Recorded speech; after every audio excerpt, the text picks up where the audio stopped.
Hi, I'm Kanchan, the founder of Spice Baby, and I love curry. It's dreamy, it's creamy, it's packed with spices.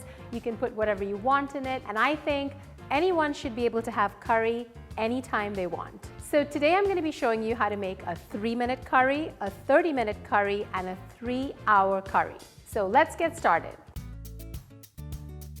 Say you only have 3 minutes, but you really want curry with as much of the flavor as possible, this recipe is for you.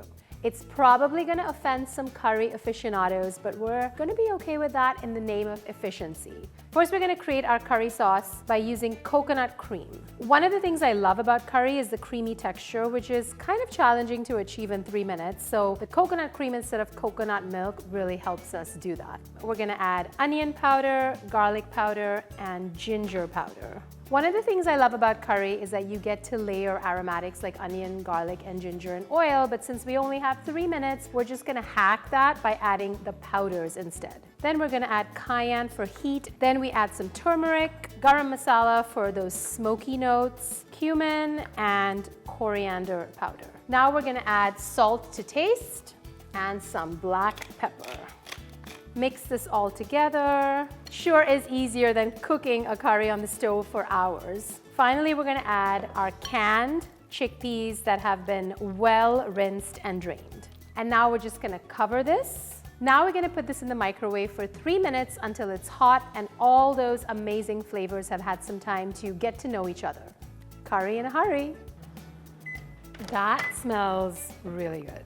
So now we're just gonna take off the cling wrap and marvel at the fact that we just made curry in 3 minutes. We're just gonna stir in some chopped spinach so it's gonna wilt down quicker, a hit of lime juice for those citrusy flavor notes, and then we're just gonna mix this all together. My mom would be really impressed with this hack. It truly smells like the real deal, I'm not even gonna lie. We're gonna spoon it onto some steamed rice. We're gonna hit it with some fresh cilantro for vibrancy, and we're gonna taste it.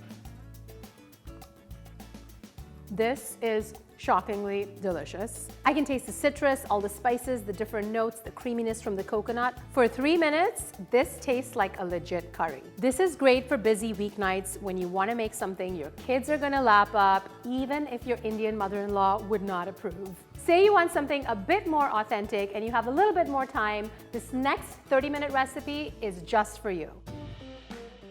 While most people are familiar with North Indian curry recipes, this particular one is inspired by Southern India. And while I'm technically North Indian, I have to say this is one of my favorites. We're gonna start by warming our coconut oil on medium heat, to which we're gonna add our mustard seeds. And we're gonna allow these to sizzle and even splatter a little bit. It's going to wake up the spices and add so much flavor. And now we're gonna toss in our curry leaves. Just as those curry leaves are starting to crisp up, about 30 seconds or so, we're gonna add our green chilies. The green chili is gonna add spice. It's totally optional, but come on. And then we're gonna add our sliced onions and give that all a nice toss. Smells so good. This combination of mustard seeds, curry leaves, and oil can be drizzled on your favorite salad, on soups, and really on anything. It is a classic base for most Southern Indian dishes. I'm gonna let these onions cook down until soft for about 5 minutes. Now that my onions have softened, I'm gonna add a tablespoon of minced ginger and 4 cloves of minced garlic. And just allow that to cook until fragrant. You definitely don't wanna burn it. Once you can smell that ginger and garlic and it smells so good, we're gonna add in 2 teaspoons of tandoori masala. So I'm cheating a little with the tandoori spice blend because this is a 30-minute weeknight friendly curry. Once you can start to smell that spice blend, it's time to add the tomatoes. The tomatoes are not just gonna add a sauce, but they're also gonna give us these beautiful tangy notes. At this point, we're gonna let this cook for about 3 minutes. And while these are cooking, you may be wondering, how can this be a curry when it doesn't have curry powder? Let's talk about that. We don't really have a thing called curry powder. Curry is such a broad concept in India. It really varies from family to family, region to region, and that's why I'm not adding just straight curry powder to this, but it's still very much a curry. Now that our spiced curry base is done, we're going to add some chopped chicken. You can do any kind of protein like fish, or you could also go completely plant-based and do chickpeas again. We're gonna hit this with salt, pepper. I'm just gonna toss this chicken to get it well coated with the spice mixture and until it's no longer pink. And then we're gonna add the coconut milk, some tamarind paste, and sugar. This is looking creamy. I can smell the tamarind and the aroma and the smoky notes from that spice blend. This is going to be good. We're just going to cover this on medium heat and let it cook for about 15 minutes until the chicken is cooked through. It's been 15 minutes and I am just transported back to my childhood. I can smell those spices and the coconut and I just want to dive in. We're just going to spoon this over plain steamed rice. We're gonna hit it with fresh cilantro again because that's just what we do. And because I like heat, I'm gonna do a little sprinkling of chili powder, totally optional, unless you're me. A little bit more. People think curry is so complicated, but it's really just about layering flavor, adding a little bit of this, a little bit of that, and this is the result. I cannot wait to try it. Don't burn your mouth. Oh. That is so good, like a hug in a bowl, comfort food at its best. We have the sweetness from the little bit of sugar, we have the tang from the tomatoes and the tamarind, we have all those smoky notes from the spices, a little bit of heat. It is really a party in the mouth. So I've shown you two pretty quick and straightforward curry recipes, but say you want to really up your game, impress your guests, this next recipe is gonna blow their minds. While our 30-minute recipe took inspiration from the southern part of India, today we're going to be making Rogan Josh, a traditional Kashmiri meat curry. Here we have some cubed beef to which we're going to add garam masala spice blend and sea salt. Give it a good toss to coat the meat with the spices. Garam masala is very often used in many Indian dishes, particularly in northern Indian curries. It has smoky notes from clove, cinnamon, cardamom, bay leaf, black pepper, and a host of other really mesmerizing spices, and it goes so well with any meat dish. Now we're going to brown the beef in batches without overcrowding the pan until it is nice and brown on all sides. Coating the beef in the garam masala really allows us to get that layering of flavor. Now that my beef is nice and brown, I'm going to take it out on a sheet pan where it can rest. Don't discard anything from the pan. It has all the flavor and all the juices from the beef, and now we're going to use that to saute our onions. I'm going to add a little salt to the onions to season as I go and to help them soften a little bit quicker.